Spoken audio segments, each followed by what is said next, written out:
Electric football week. What do we got? Week 4. And Stu, do you watch football? I watch football. I like football. I watch a lot of football. Thursdays, Sundays, Mondays. Do you ever watch football? I don't actually. I used to watch. What's happening? I used to watch football with Horn Dog Hank and the Worm and Maury the Moron. It's on my 72 calendar. I saved it. But Liz, Mary, Crazy Christine. But I'm innocent of these charges of watching synchronized swimming. This whole thing is a sham. And they say Matt Damon did a good job with that. We're electric football and you suck. It's just that simple. Pretty much. Stu Kavanaugh, Steve Brown, here and ready to go. So we've got Colts at the Patriots, and perhaps I was a little early shoveling dirt onto the Brady bunch. They went up against Stu's Dolphin, and they punched him in the bottle nose. Oh, my God. Ow, my bottle nose. Ow, my bottle nose. He does Kavanaugh. He does Flipper. He's amazingly versatile. Yeah, they kicked the crap out of the Dolphins. Maybe they're back. I'm taking the Patriots. You know, what can you say about the Colts? They're a team that has never gotten enough of talent around Luck. He proved that his arm is healthy, but it still doesn't matter. They'll just get outgunned at that point. Yeah. Pat's dismantled Miami without all their star players. They get Edelman back from suspension. I think a couple of the injured guys are coming back, although the Gronk situation is fluid right now. I know he was hurt. I don't know what the situation is. It's Tuesday night. But the Colts facing a team at home for the second week in a row that just did what they did to Miami. I don't think this is close. And look at Sony Michel finally comes on against us. But, you know, I don't know if they saved him, waited for him. I'm not quite sure, but kid's a player. Yeah, both some hard yards. Both of the kids from Georgia, both the running backs are great. You know, were very tense. It's got to be a hell of a thing to be. Clemson just went through the whole quarterback controversy where Kelly Bryant is leaving, and it's got to be a hell of a thing to be a great college player like Alabama has going on too with their QBs. Yep. And look over and go, the guy next to me is a hell of a fucking player too. Like, I don't know if I can beat this guy out or if we're going to cancel each other out. Anyway, sorry. Fielding phone calls. Went off on a tangent. Titans at the Bills. And speaking of the Belichick, you know, they talk about a coaching tree, but I prefer to think of it as a coaching garden with little flowers that come up from it. And perhaps Mike Vrabel is going to be the giant shrub in that Belichick coaching garden because he's got the Titans going.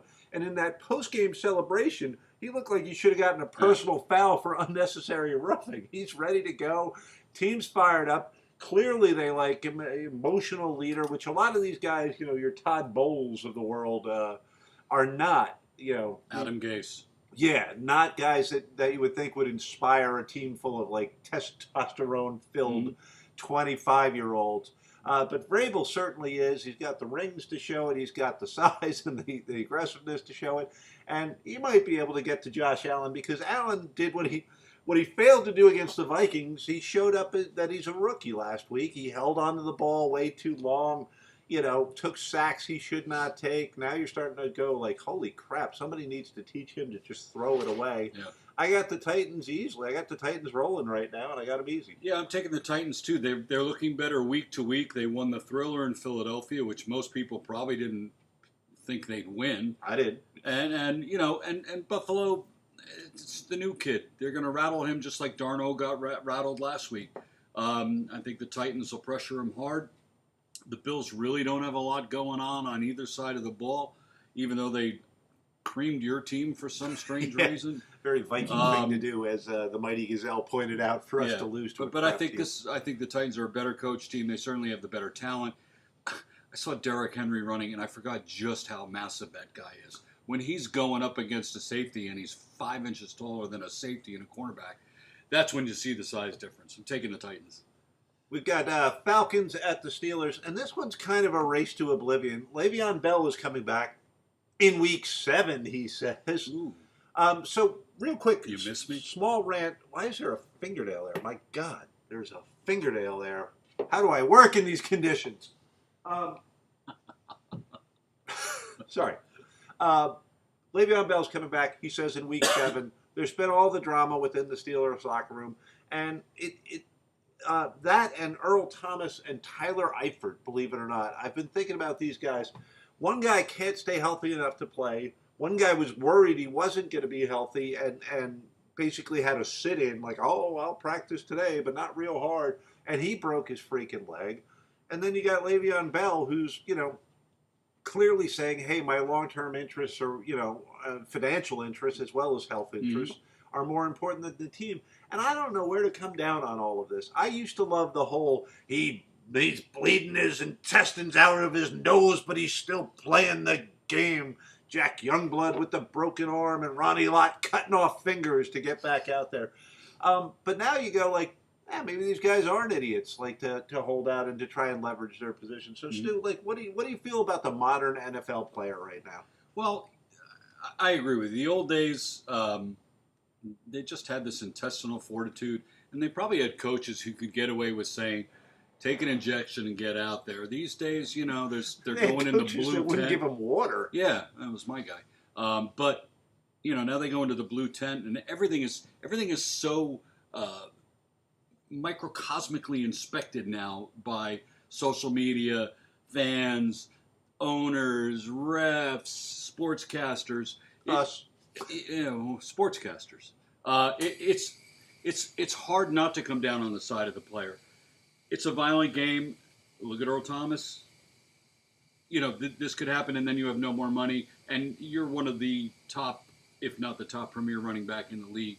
And you want to protect yourself because tomorrow you go out to practice, blow out your knee, and you're done. But it's also a violent game where they're getting, well, A, they know it's a violent game since they started playing and they weren't getting paid, and B, they're getting paid millions and millions of dollars. Mm-hmm. So the Trumpian, like, why don't these sons of bitches just shut up and get out there on the field, is attempting, it's a tempting old school approach for me to take. But then I look at it the other way and go, well, maybe $1 million isn't worth breaking my leg horrifically on TV. But then you have guys like Eifert desperately coming back trying to play. Like, I would love to see some comments on your thoughts on the modern NFL player versus the blood and guts, drink a beer at the bar after the game, old school guys. And if part of the reason that maybe we're not enjoying the NFL as much as we did is the new attitude of I'm a brand and I'm more important than the team, or if the guys should be that way. So comment away. We've had some good exchanges this year with people in the comments section. Yeah, thank you all for commenting. Anyway, Falcons at the Steelers, and it feels like a race to oblivion for two, teams that used to be on the verge of or in the freaking Super Bowl, and now they both feel like teams really headed downhill fast. The only thing that makes me take the Falcons here is I think they're more cohesive. I think they can outgun the Steelers. And they found Calvin Ridley as the new Roddy White. Mm-hmm. So they have, options where there's only so many good defensive backs that the Steelers can throw at them.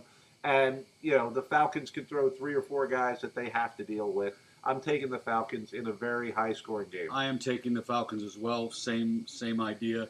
I think it's the team with the ball last drive wins the game. These are two teams that are playing better than their records say. So it's going to be interesting to see. I just think Atlanta's defense is a little better than Pittsburgh's, and that's why I'm taking the Atlanta Falcons. Broncos at the Jets, and Denver's D and Freeman and Lindsay impressed me. They played really well against Kansas City and should have walked out of there with a win. I mean, yep. We'll talk about what Mahomes did. The next matchup is Jaguars at Kansas City, and I'll go a little nuts on my Mahomes love. But I really thought Denver played an excellent game. I thought they had a good game plan. I think the running backs complement each other on what they do well. I thought Case Keenum managed the game well. I like Denver to easily beat the Jets, even though the Jets are at home. And please get that Bach beer back because this stuff is sorry. Look at that. Look how the keg was empty. This club sucks. It's anyway, like having intercourse in a canoe with how light this is. It's fucking close to water. The Broncos defense was after Mahomes all night. I mean, they were in the backfield a lot. The Jets can do that. To the point where he's throwing with the other hand yeah. and doing it well. The Jets can do that, but I don't think to the serious effectiveness that it will mean to the Broncos, because Case Keenum is a lot more polished than Sam Darnold. And I just think if they follow the script they followed against Kansas City, the Jets aren't going to score as many points as Kansas City, and that's where I think that the difference will be. I think that the Broncos win this game pretty handily. All right, matchup of the season so far, perhaps. We have the Jaguars at the undefeated Chiefs. And Mahomes, I'm gonna go a little crazy here for a second. People are starting to compare him to Brett Favre, but calling him more mobile. You start to write your legend when you are down in the fourth and you make multiple plays to win the game.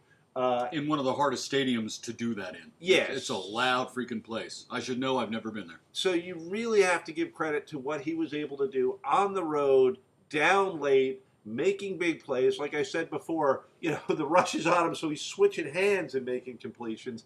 The ability to even do that on the fly is just impressive. Right. What he's done so far this season is impressive. And yes, we've seen quarterbacks have really hot streaks and then go cold. But there doesn't appear to be the chance of this happening. Plus, they're saying he's a mature kid. Father was a pro baseball player. This is not too big for him to handle. I am very impressed by that. I am very impressed by the Chiefs' weapons. And it's not just the three guys you always mention. There were guys coming in that I had to look at the roster going, who's that? Yeah. They were making plays. But on the flip side of that, this is one of those great Chiefs offense against a great Jaguars defense, lousy Chiefs defense against a lousy Jaguars. I mean, the Chiefs were trying to get Earl Thomas, and that really would have helped them.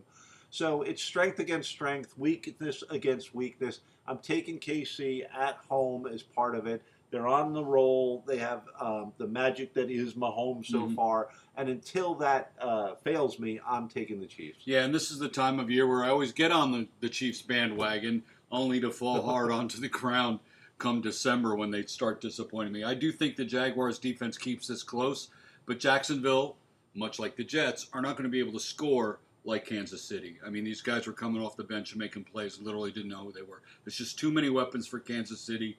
And the run game of Jacksonville is abysmal right now. Fournette, who I drafted in the first round in 2 of my 3 leagues, can't even get on the field anymore. Chiefs. Okay. Green Bay at the Lions. And I'm taking Green Bay in this game, and I'm basing it basically on good offensive line play. They're not really a known, bunch of guys. But Bakthari, who sounds like he should be in Game of Thrones, and that group, it really does. Oh my God, the Bakthari are coming. Do you speak Valerian? I'm probably saying that name wrong, but they've really been a very good cohesive unit. They're keeping Aaron Rodgers, who was injured, upright, and there's nothing special about either one of these teams. No. The Packers are more consistent. The Lions are a little more, up and down. Could go either way. Neither team impresses me as a big playoff contender or anything like that, but I am taking Green Bay. Yeah, when I looked up the stats, these teams, defensively and offensively, are very similar. Can the Green Bay Packers keep Aaron Rodgers upright? That's the key to the game here. But I really just think this is one of those games where Matt Stafford can come out and play well. Green Bay's not intimidating. And I think they can win here. I'm going to take the Lions at home. Fair enough. Gut feeling. It's a close one. Yeah. Ravens at Browns, and Baker Mayfield is giving Cleveland hope. They are definitely a better team, and they got robbed last week on a spot.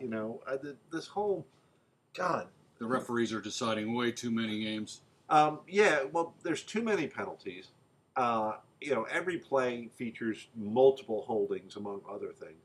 And then you have these freaking replay spots where you're like, I thought he went out at the 36. Why are they marking him at the 35? And I don't care. They're not.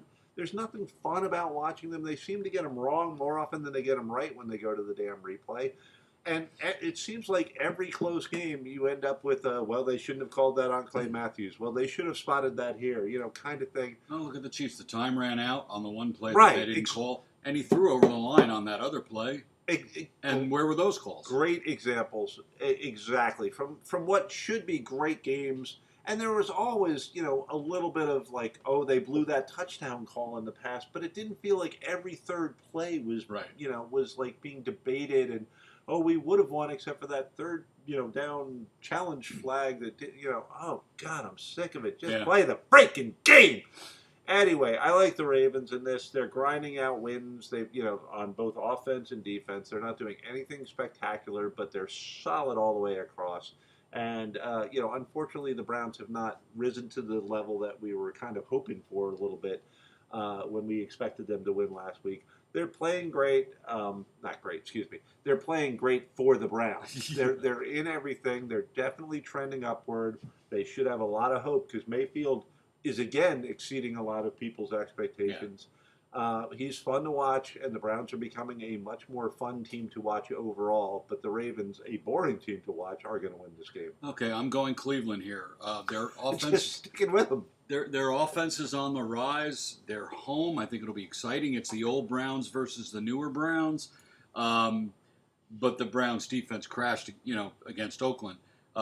Baltimore won a tough one on the road, and this is the number 2 game away on the road.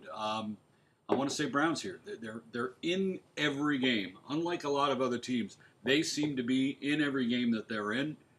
And you know what? The tide's got to change for this team. I'm going Cleveland. Giants at the Panthers, and a team that's not in every game that they're in are the Giants.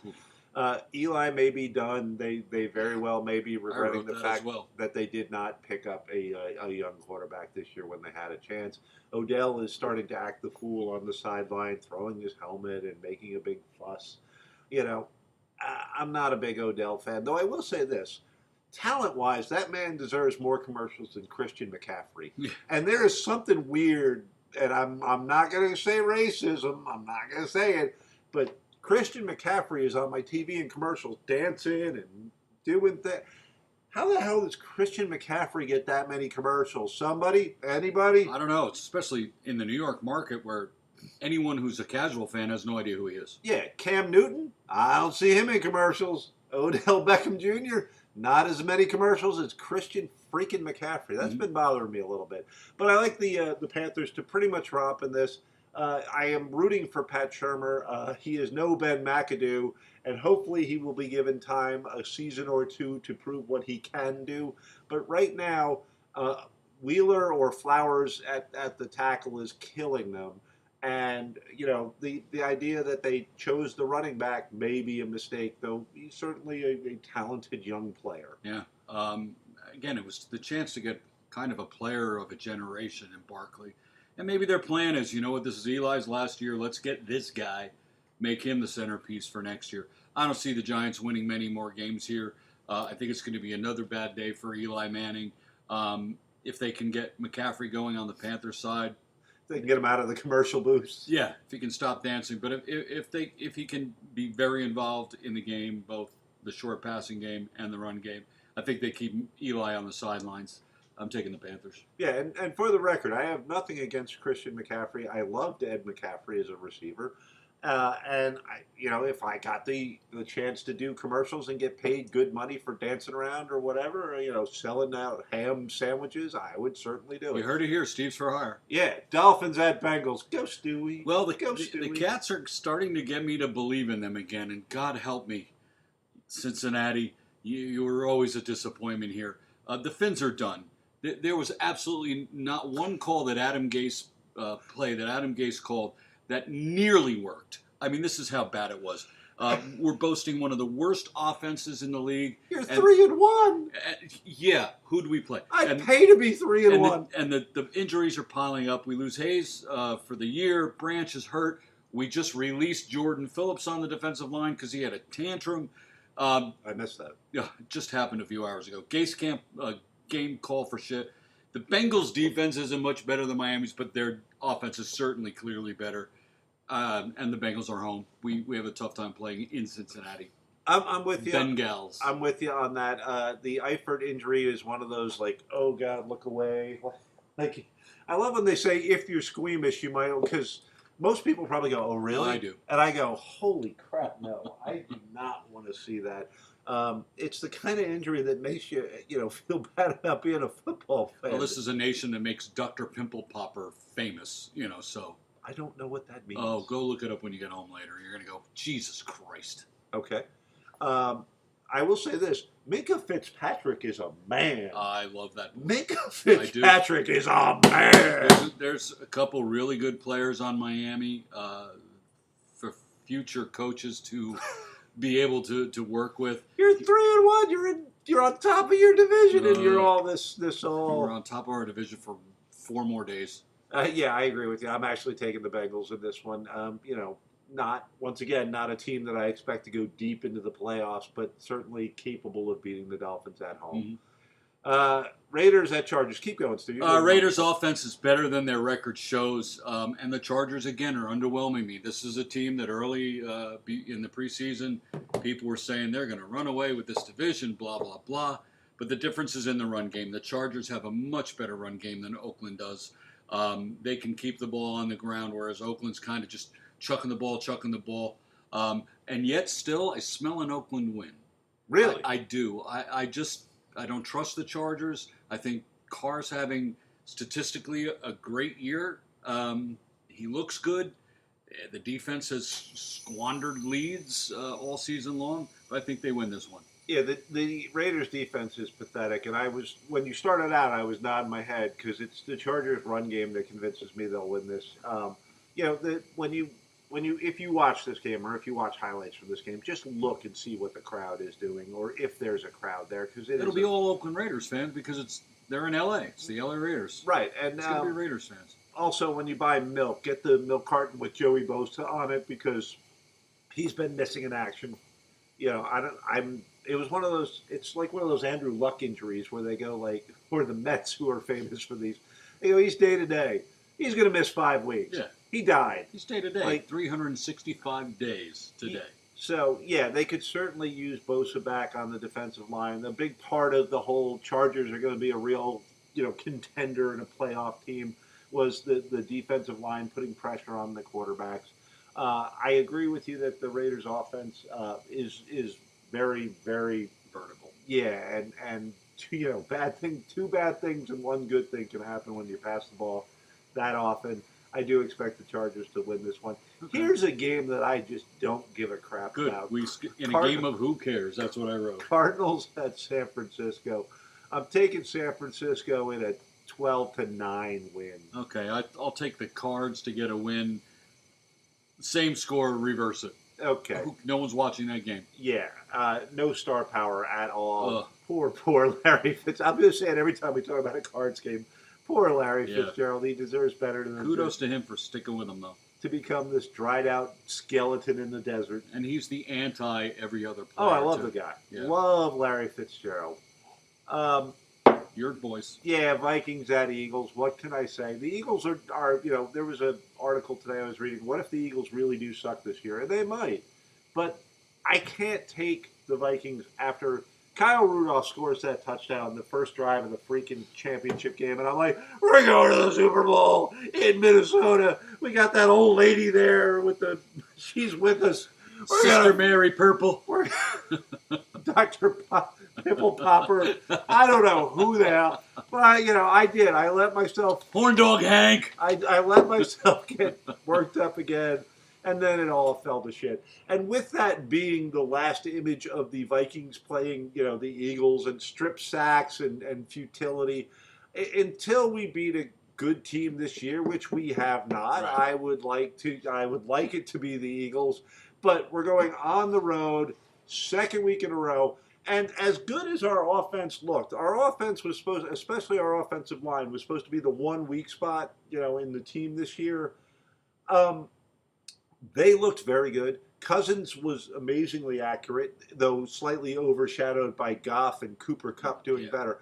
But if you watched football for a long time, in that game, you saw that the Rams were completely in control, irregardless of the score. Mm-hmm. When on first down, they would hand the ball off to Gurley, and it would be 2nd and 2, 2nd and 3. When he dropped back to pass, he was very rarely pressured, right. and he had just a clean pocket and open looks. And the Vikings didn't have that. When we handed the ball off to Cook, it was 2nd and 12 or 2nd and 9. So the Rams controlled that game in a way that made me go. It didn't matter how many times Thielen caught the ball or Diggs. we were not winning that game, and you could tell that early on. It's if you guys watch a lot of football, and if you're watching this show, you damn well better watch a lot of football. You know what I'm talking about. So I expect the Eagles at home, coming off of a bad loss, to come out and win this game handily. Yeah, and the Vikings last time they played the Eagles weren't even facing Carson Wentz, and they got demolished here. Now, I don't think the Philadelphia Eagles are the same as they were last year. The Vikings have to run the ball. What is up with Cook? Hamstring injury, bad offensive line play, run blocking lacking. They've yet to show that they can run the ball. The Eagles will eat that up all day. Eagles. And Cook is a talented player. Now, I don't know if last year's injury and this year's little nicks are what's holding him back. But if you watch that kid at Florida State, he is explosive. I picked him as one of my fantasy running backs. He's got great vision. He is a very talented player. Do not give up on Dalvin Cook yet. Okay. Rams at Seahawks. Well, you might give up on them for this next game. Yeah, that's true, too. I'm never picking against the Rams at all this season. Goff was insane last week, and Seattle barely beats Arizona. And loses Errol Thomas. Yeah. There is nothing going wrong with the Rams right now. Their coach is chest banging the players as they come off the field. It's like Mardi Gras every time they play a game, and until they show any chink in their armor, there's no way you take a team against the Rams. Yeah, McVay, another guy like you want. And Zimmer is this way for us. I actually like Zimmer a lot, but you do want an emotionally fired up coach, and Sean McVay is that kind of guy. The Rams are the most. I've said it before. I'm saying it again. Sorry if I'm being repetitive. They're the most complete team by far. There's no reason to think that they are not going a long way and to the Super Bowl at this point. Mm-hmm. Things can change. Gurley could get injured. Goff could get injured. I don't know what else could go wrong. For Aaron Donald could decide that he doesn't want to play football anymore. And Ndamukong Suh retire at halftime. And Ndamukong Suh could stomp on people's nuts again. I'm not sure what could go wrong with the Rams. But right now, it's all going right. If you pick against the Rams, you're an idiot. Cowboys at Texans. Speaking of idiots. Battle of Texas. Battle of the Lone Stars. I got to tell you, if I was a 4 or 5-year-old kid like I was, looking at the Vikings with Fran Tarkenton running around in the snow, if I was coming to football right now, I would be a freaking Houston Texans fan. I'm sorry. Clowney and Watt, merciless, are fun to watch on defense. I freaking love Deshaun Watson. I love DeAndre Hopkins, maybe because I'm a Clemson man, so maybe I wouldn't be. Uniforms, not that thrilled with the whole horse with the different color face and the star thing. But it's a cow, isn't it? It's a steer? Is it? Oh, yeah, I'm sorry, it's got horns. Sorry. It's a horse with horns. It's sure you're watching football and not like... It's a freaking unicorn. I'm watching Project Runway. Go Tigers, fight. I am a freaking, and I hate Jerry Jones, and I hate the freaking Cowboys, and I hate that they won last week. Give me the Texans. I'm not sure who to pick here. Both teams enjoyed a victory on Sunday, albeit they were very close ones. Very close. So I don't know why. I'm just going to take the team from Texas. Come on, give us a pick. Texans. Okay. God bless you. Washington at the Saints, and I don't know what to make of this game. It's the Adrian Peterson teams that no one will remember he played for bowl, if you want to look at it that way. And my God, he is having quite the season. Washington, as we talked about, their lines are better than people expected. Alex Smith, as always, is a pro quarterback and can get you through a season. Is he going to carry you? No. Is he going to hurt you? No. Drew Brees and the Saints did not look very impressive early against the Giants, but Michael Thomas is just a pass-catching machine. Alvin Kamara is a tough little guy. Like he's not quite that Darren Sproles that we love so much, but he is a shifty guy that is willing to put his head down and make a little contact near the goal line. I'm going with the Saints. Yeah, I don't think Washington, again, I was kind of high on them the first couple weeks. They looked balanced. Everything looked like it was going right. and they're coming off the bye, and I don't think anyone in the NFL noticed that they were off last week. No, early bye sucked, I sure did. by the way. What a disadvantage to have an early bye like that. Yeah, and the Saints came into New York, got the outside win, which I predicted they would lose, so kudos to you guys. I won't do that again. Breeze is just stupid good, something Washington is not, and I am taking the Saints. All right. 30 minutes, 7 seconds. That was electric football. 30 minutes and 9 seconds. You're never going to get back in your life. Over. Comments. We love you. See you. Half Moon Picks. Geo knows. Other prognosticate Bridgewater's Andrew finest. Warren. You go look them up. Root beer. Yeah, they're good people. A&W. We like them. See you next week.